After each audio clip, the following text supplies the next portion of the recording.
Boa tarde, meus camaradas, meus irmãos, minhas irmãs, torcedores do Velho e Bom Fogão. Eu peço que Deus esteja sempre na casa de todos os senhores, todas as senhoras, guardando sempre as vossas famílias. Então vamos lá. Falar do clube que a gente ama, né? Futebol, primeiro, e o clube que a gente ama.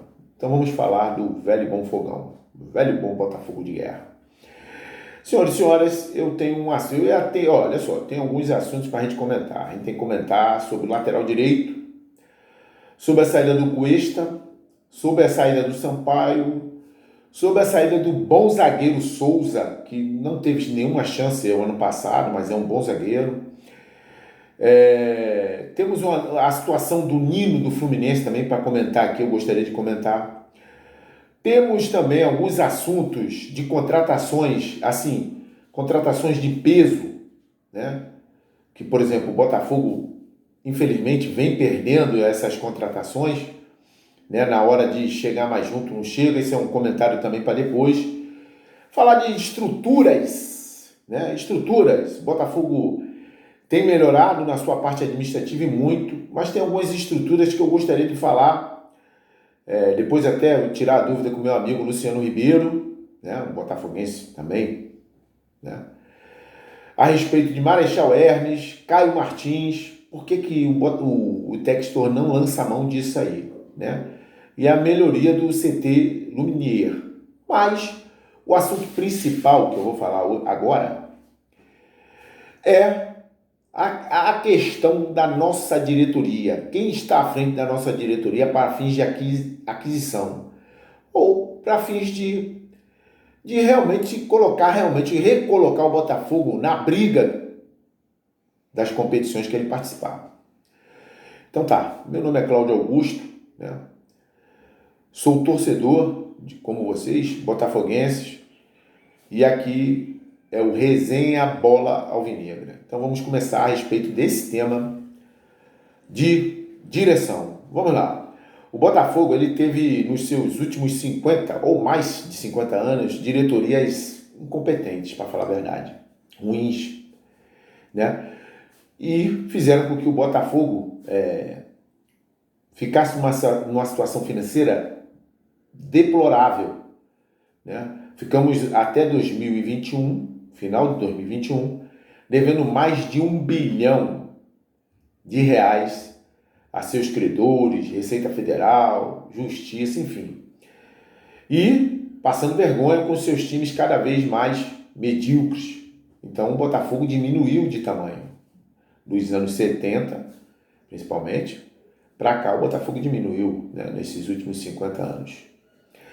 Então, diante disso, o nosso investidor, o dono da SAF do Botafogo, John Textor, ele criou uma diretoria que não tinha nada a ver com o que houve anteriormente, ligada a torcedores, né, amadores do Botafogo. Fez muito bem, fez correto. E é isso mesmo que deve ser feito, buscar profissionais, né? Mas no caso de uma empresa, eu concordo plenamente. Mas no caso de um time de futebol, que tem mais ou menos 5 milhões de torcedores espalhados por esse Brasil, né? Quer queira ou quer não, nós somos órfãos de títulos, vamos dizer assim. Quase 30 anos. Esse ano de 2024, marcharemos para o 29º sem ganhar conquista.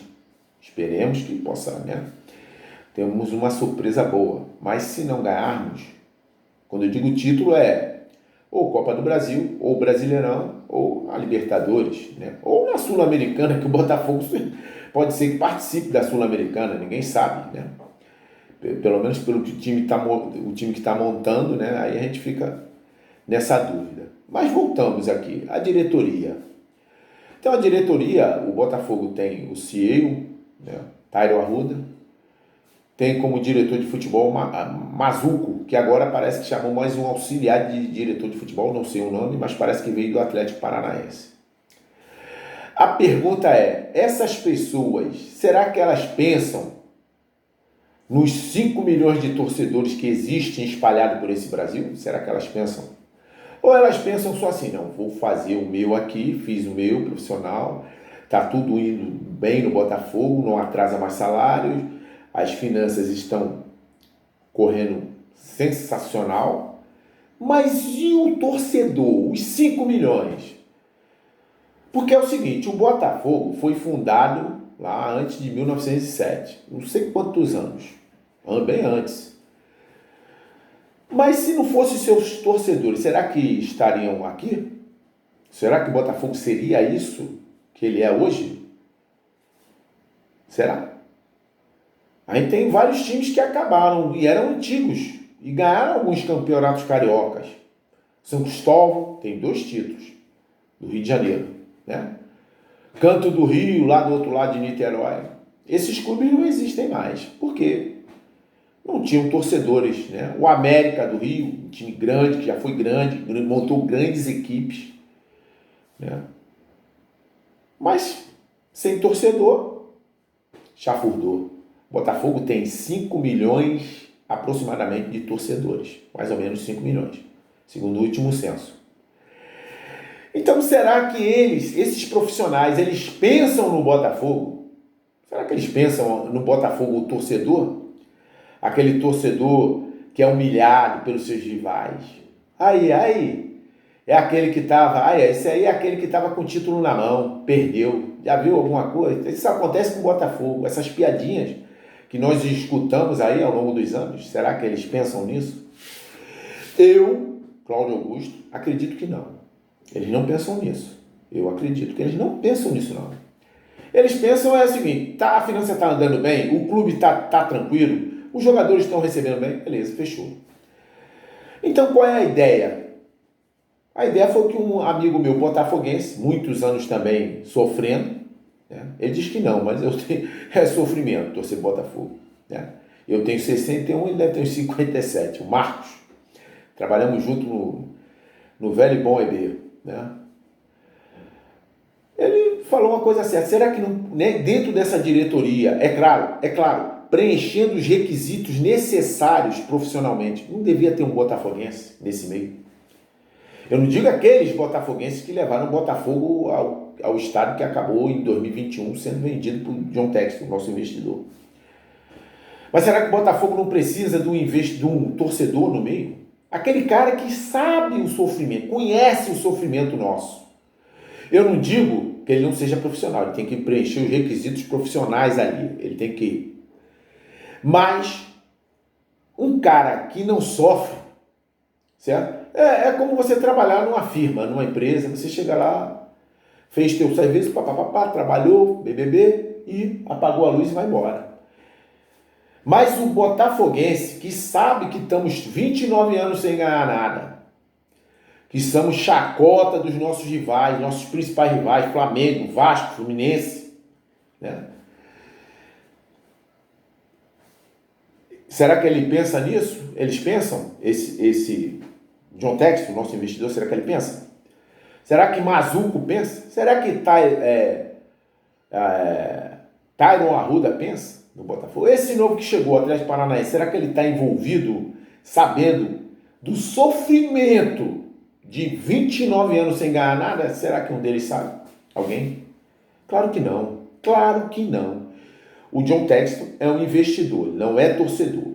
Ele comprou o Botafogo, está pagando os papagaios, as dívidas, as promissórias, mas ele busca retorno dentro disso aí. Vai montar um time e tal, beleza, para não fazer um papelão, vai pagar em dia como fazia anteriormente, né? Mas ele não é torcedor. É isso que o cara tem que ter em mente. Ele não torce como eu, como vocês. Ele não torce. Ele visa lucro. Ele faz um negócio, um bom negócio, tenta fazer um bom negócio, às vezes sai mal, às vezes, mas sempre visando lucro, né? Então, senhores, na minha opinião, e de muitos, era bom que tivesse um torcedor com os requisitos de profissionais, com os requisitos profissionais que não tenha nada a ver com o que aconteceu nesses últimos 50 e poucos anos, de 2021 até 1970, quer dizer, 1970 até 2021, um profissional que seja botafoguense. É isso que a gente pensa, mas muita gente, porque ele vai ter aquele espírito de na hora, tá lá, no meio dessa reunião e ele lembrar da gente, dos 5 milhões de torcedores. Ele vai lembrar. Ele vai lembrar, peraí, pô, esse jogador, esse cara, pô, não seria melhor trazer fulano, ciclano, pelo mesmo preço, para melhorar o time, para o time brigar mais na frente? Eu acho que sim, entendeu? Eu acho que seria muito bom ter na diretoria do Botafogo um profissional que preenchesse todos os requisitos que o investidor, o dono da SAF do Botafogo precisa, mas que ele fosse, torcedor alvinegro. E porque ele sabe o que passa os 5 milhões de torcedores. Ele sabe. Agora, o profissional, ele é profissional, já está dizendo a palavra. Ele vai chegar lá, mas ele não sente nada. Ele pode amanhã depois fazer um bom serviço e trabalhar em outro lugar, mas sentir, isso aí ele não sente de jeito nenhum. Mas isso tudo, senhores, eu faço a minha resenha, e isso é a minha opinião. Então, boa tarde mais uma vez para todos os companheiros, todos os alvinegros, né? E todas as torcedoras alvinegras também, é o que a gente pede. E Deus sempre guardando, sempre na frente. Uma boa tarde para todos.